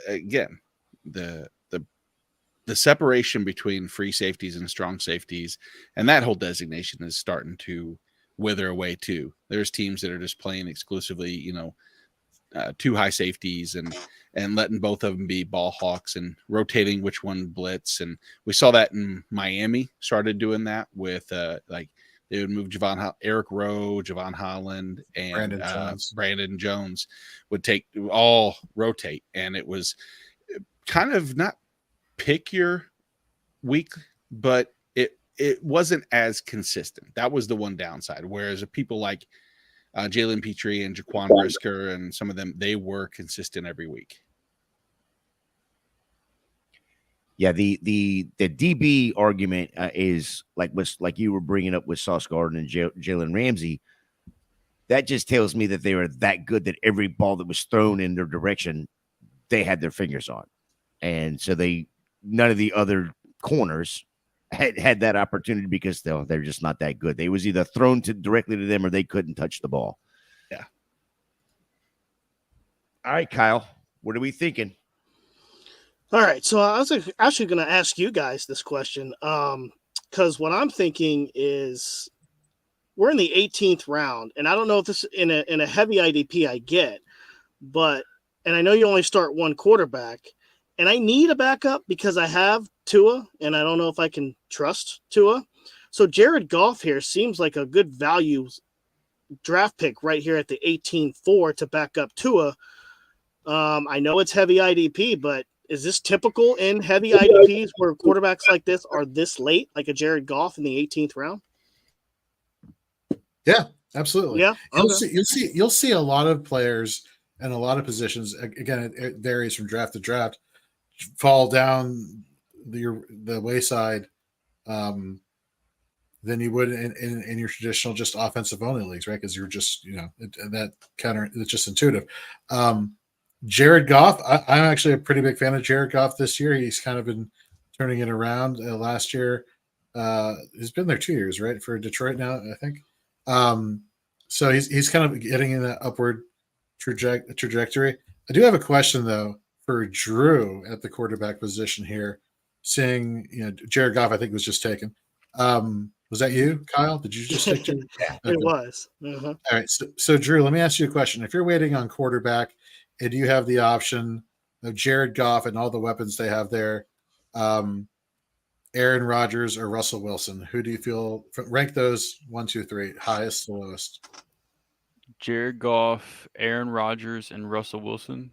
That is correct. I have Rodgers at 15, Goff at 17, and Wilson at 18. So they're all in the same tier, all pretty close together, but I have it Rodgers, Goff, Wilson. And where can they find your rankings at? fantasyandframes.com. While we're on the quarterback position, I also just want to say how annoying it is that I was targeting Anthony Richardson in the 14th round. I was gonna, and I grabbed Geno Smith in the 16th round, who I have above Richardson, but with his upside, I was targeting him in the 14th round. I got sniped by the Jalen Hurts manager.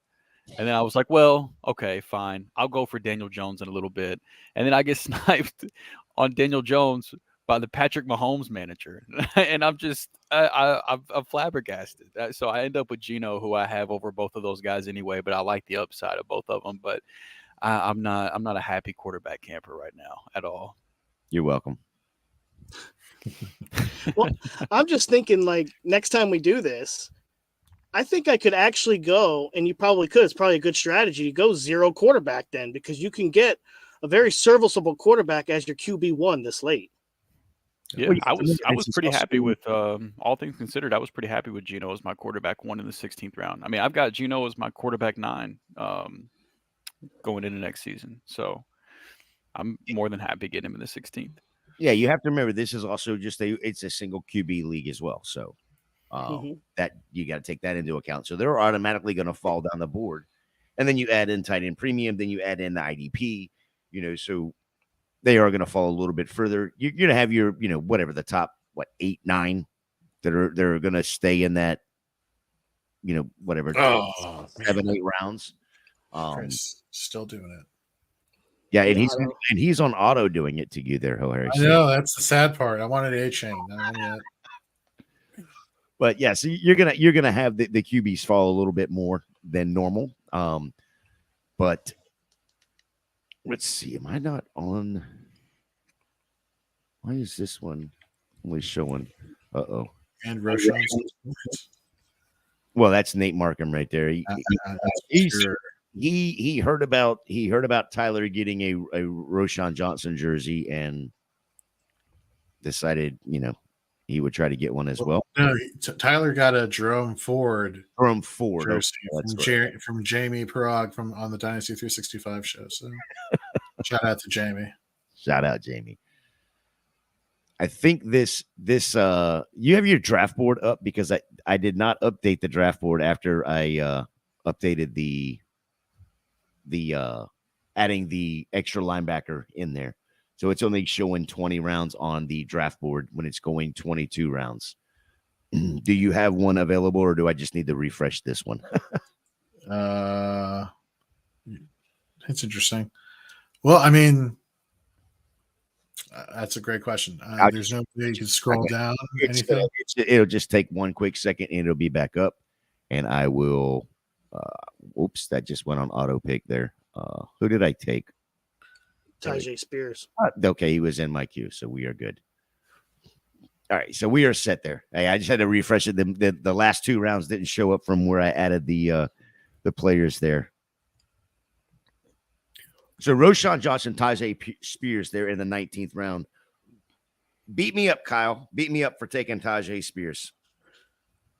I mean, I can't really beat you up taking him in the 19th round. Let me see what you got going on.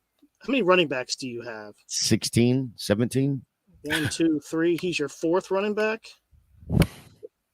I would have gone Tyler Algier over him. Maybe Kendra Miller, Foreman.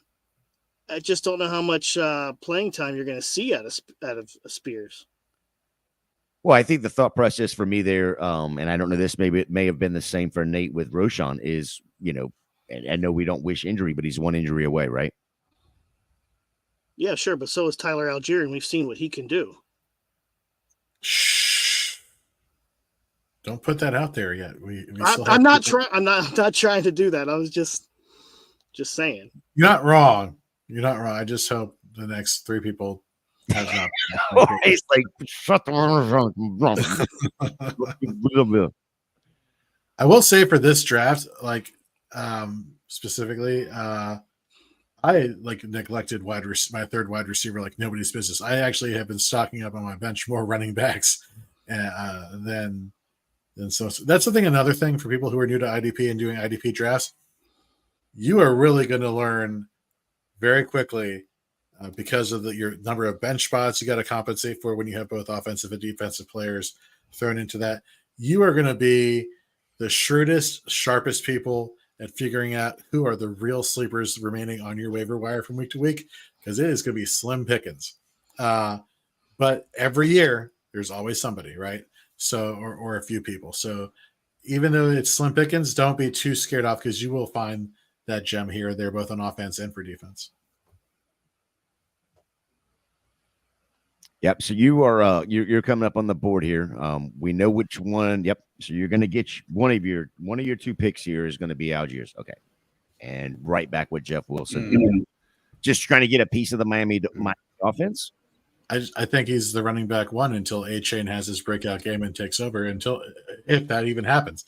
So I trust Jeff Wilson goal line opportunities. Give me Jeff Wilson and Kyle, like to what you were saying. Tyler O'Gill has shown it when given the volume last year. So, a little insurance policy there. Well, I put this question on the sheet tonight just because, and I didn't know if we'd get to it, but since you just brought that up with Jeff Wilson, because you got Wilson and Mostert there, what if Dalvin Cook signs there, or Zeke or whoever? So I want to go around the frame since we don't do it very much on Mocking After Dark. Let's go around the frames, and we'll start with you, Kyle. Then we'll go to Drew, Nate, and then Jorge. Of these free agent running backs, are you drafting any of them? And if so, where would you be drafting them? So I'm looking at these 4: Zeke, Hunt, Cook, Fournette. I'm definitely drafting Dalvin Cook. Fournette and Zeke, not so much. Maybe Zeke. I mean, it is crazy about Zeke. He has like the most touchdowns. I forget the stat of his age group, I guess, and he can't find a job right now. But I do like Zeke. It's just I don't know where he's going to go. I like Dalvin Cook because, well, he's going to find the spot that he wants to be in. Leonard Fournette, he's got to be done, right? I mean, he's only 20. He's only what, 28, 29 years old.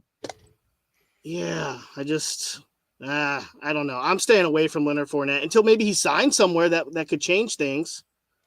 But Other than that, definitely Dalvin Cook, though. I would take Dalvin Cook. Well, I can't really say that. I took him in the 5th round, which might be a tad early. But I'm willing to roll the dice on Dalvin Cook for one more season in a redraft form. Drew? Yeah, I've got Dalvin Cook as a back end RB2, high end RB3 without a team. So like I still if he lands in Miami, like it sucks because I like Jeff Wilson a lot, but if he lands in Miami, Jeff Wilson, Raheem Mostert, bye-bye. Devon A-Chain I still think could have a role. I think he has a very specific role regardless of who's there. But outside of that, I've got Zeke and Leonard Fournette and Kareem Hunt at running back 68, 69, and 70, just Yeah, back to deep back to on back them. in the bottom of my rankings. And I honestly don't see any scenario where they land somewhere and I care. They just none of them really looked very good the last time they were on the field. And so I can't. I mean, if you want to throw a dart throw, I guess at Zeke because he at least shown that he can get it done in the red zone. Maybe he can get a few touchdowns for you, but that's just not the type. That's not the type of shot I'm looking to take at the end of a draft. I would rather try to find upside elsewhere. So I'm still somewhat interested in Dalvin Cook, but he's the last of the free agent running backs that I care anything about.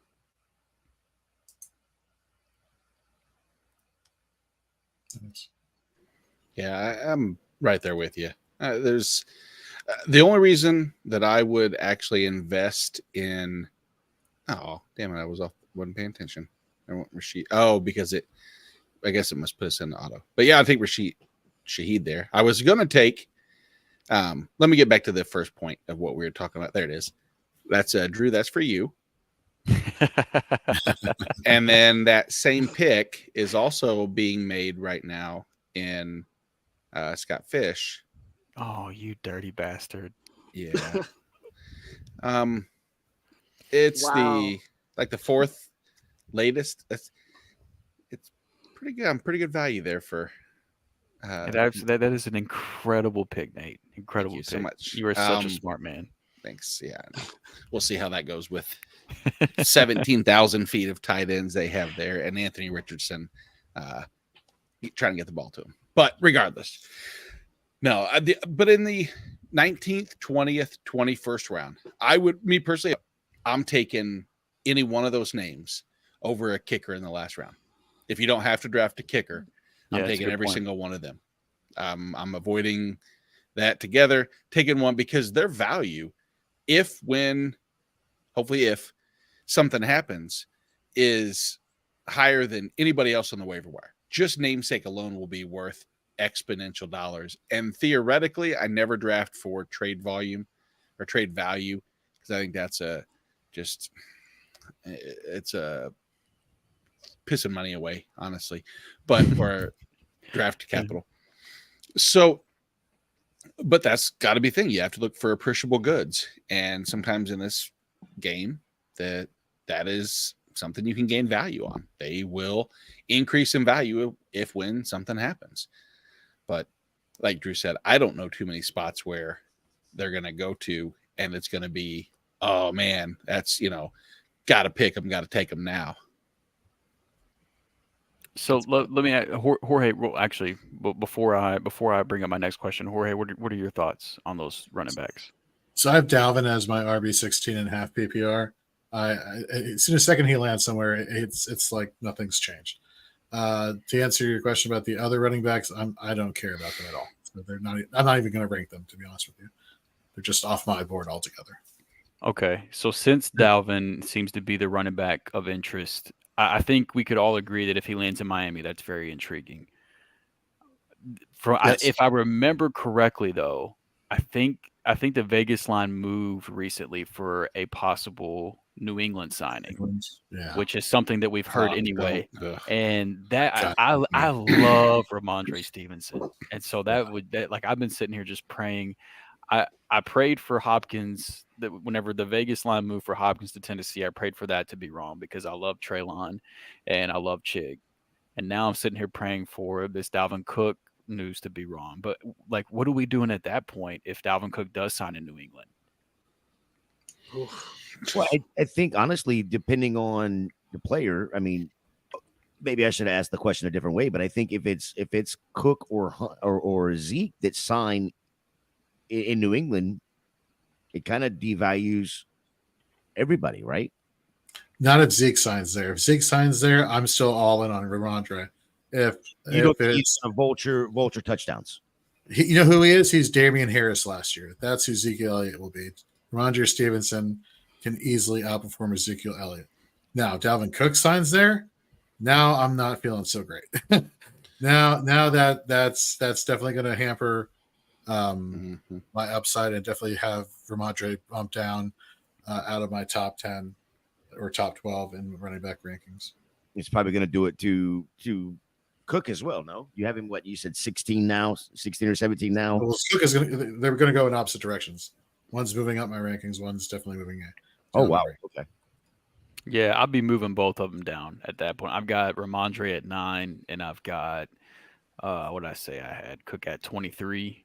At that point, I'd probably Ramondre more so than Cook, but I would push them both down a little bit at that point because I'd be right back in that land where I just don't want to even trust Belichick and running backs, and it's just we're right back where we've always been with running backs in New England.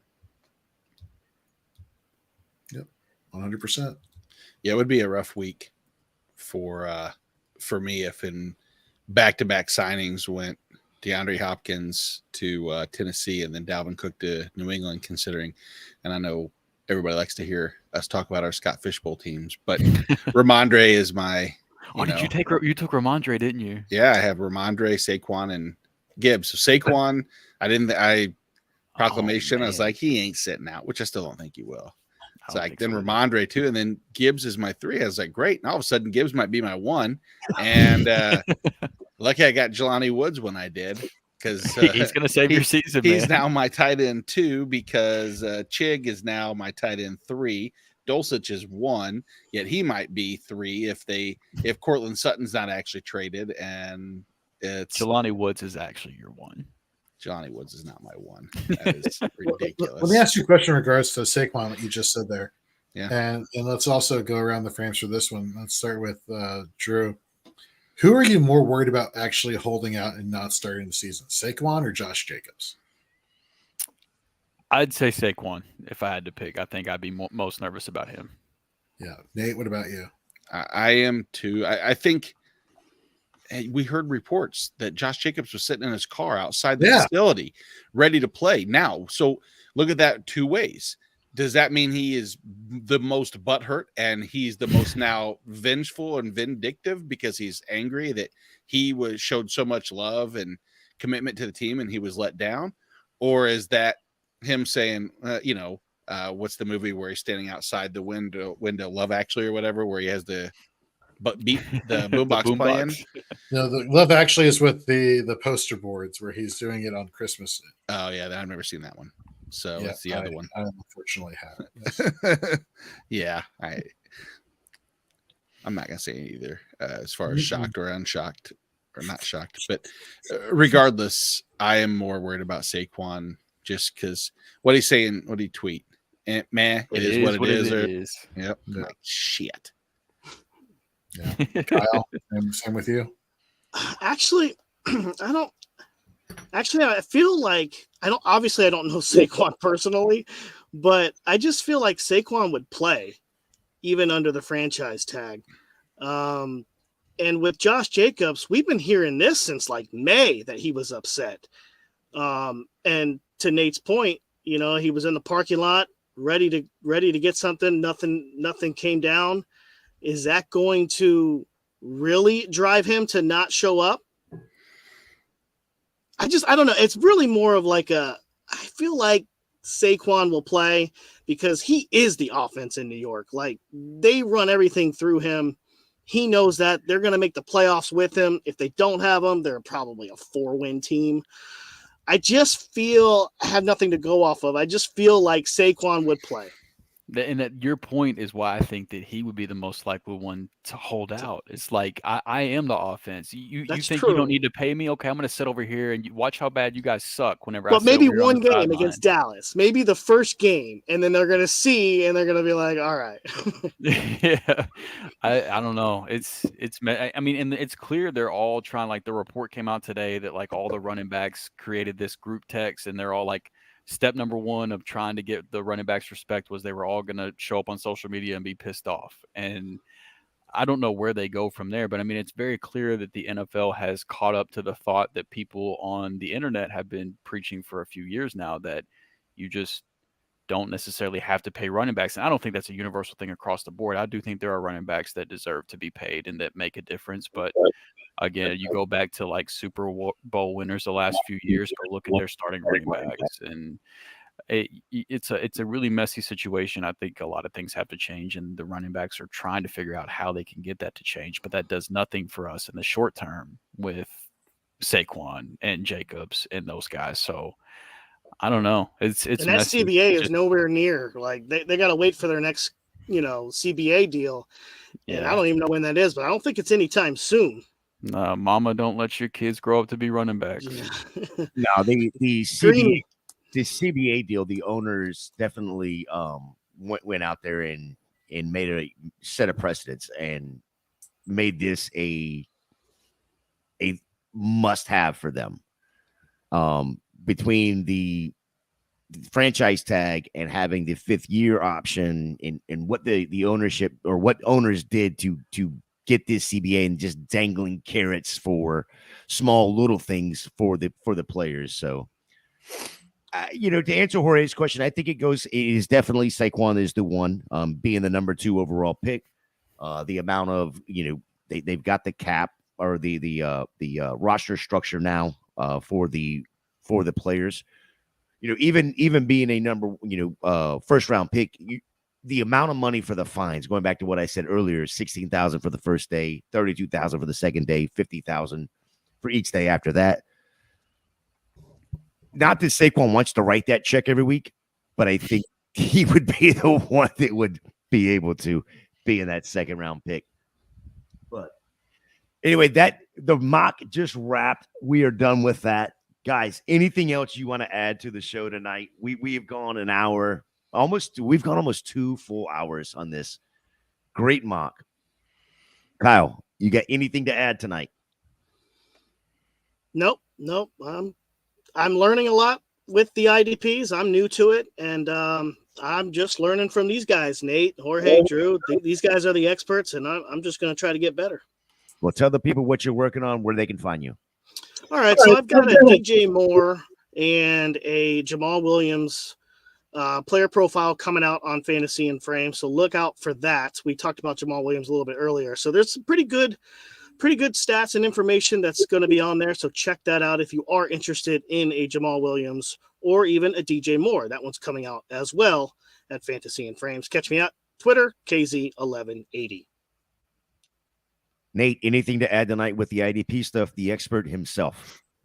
No, it was very informative. Hopefully, some people learn, even if you took away one aspect of it. Now, granted, every IDP league you can get in has different times. I mean, the one thing you don't want to ever do, realistically, is just get overwhelmed with the fact that you have to take a person at some specific spot, even though, finding that right area. But we'll do more of these mocks. We'll do more evergreen information for people that just want to learn as the process goes along. Reach out to me at Nate Markham, at Jorge B. Edwards, at Fantasy and Frames, and just watch Shoot the Gap, which we'll have on, I don't know, are we doing Thursday or Friday this week, Jorge? We're doing another Friday if that. Yeah, Friday should work. And we're going to talk about our linebackers 2, so LB 13 through 24. Awesome. Drew, what do you got? I'll be tuning in. Anything to add? So I mean, tomorrow night we got 8 Eastern, 4th and Frames, myself, Chris Battistell, Rhett Manuel. We're being joined by Joe Dolan with Fantasy Points. We're going to start our redraft divisional breakdowns. We're going to be breaking down the NFC East, so giving you some must grab, some maybe grab, and some bust players from each of those divisions, and then possibly get into some early redraft targets if we have time as well. So make sure to check out Fourth and Frames tomorrow once we start getting into those redraft divisional previews. And then I've got a Rashad Bateman Dynasty Target profile coming out in the very near future as well. So you can hear me gush about how much I love Rashad Bateman. Other than that, I mean, all my any content I put out, you can find it at fantasyandframes.com, or you can find me on Twitter at Drew3MR. Real quick, you said 8 p.m. East tomorrow, or is it 8 p.m. your time tomorrow? Oh, it's sorry. Yeah, 9 p.m. Eastern, 8 p.m. my usual time. I'm actually Eastern this week as well, but my body is still in Central. But yeah, so 9 p.m. Eastern, 8 p.m. Central tomorrow. Okay. Thank you for catching that. Just wanted to clear. Thank you for catching that. And congratulations to you, Drew. Your first piece of content you put out on Fantasy and Frames, your Khalil Herbert, just hit 500 views. So congratulations to you for that. Thank you. I appreciate that. That was a pretty cool personal milestone for me. So I appreciate that shout out. Absolutely. Jorge, anything else to add? Tell the good people what you got going on or where they can find you. I know what you got going on. So I'm actually putting together some player profiles that will be coming out this week. I got a Dynasty one on Brandon Ayuk, who I was kind of alluding to earlier. Big fan of his. Find out why. Then I'm taking on Deontay Johnson for redraft targets. And then I'm putting out an IDP target on Bobby Okereke, New York Giants linebacker signed in free agency. Telling you why you want to invest in all of these players, regardless of format. And so, yeah, look out for that on our YouTube channel. Like, subscribe, hit that notification bell so you're notified whenever we put out content here at Fantasy and Frames. And, of course, visit fantasyandframes.com for all of our articles as well as player rankings. Well, that right there just said everything I needed to say in the closing. Y'all can find me at FantasyJ77 over there on Twitter.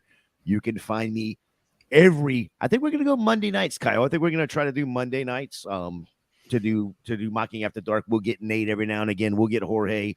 We'll get Drew every once in a while when he's allowed to not do that 4-letter word of working thing. He can actually hang out with us.